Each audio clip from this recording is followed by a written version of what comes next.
Ok, siamo partiti da Campo Imperatore e siamo arrivati, passando per Campo Felice, siamo scesi e siamo arrivati in quest'area camper che è veramente bella, nuova.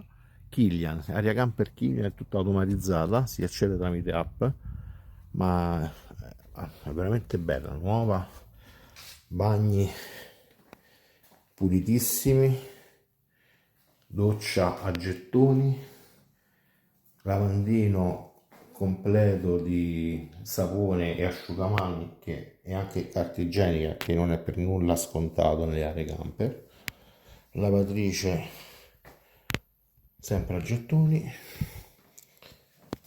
due docce molto comode e si ha a disposizione anche l'asciugacapelli per chi li ha.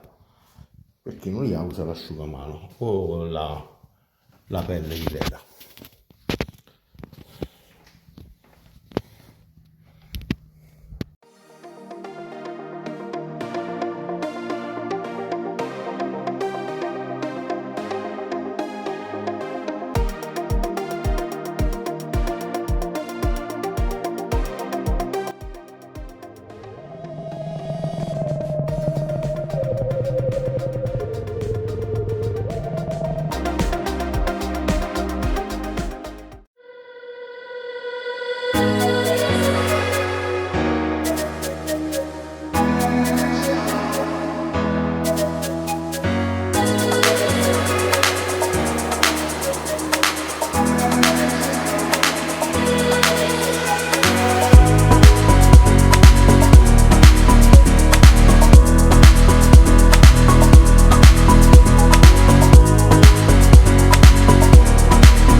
The end.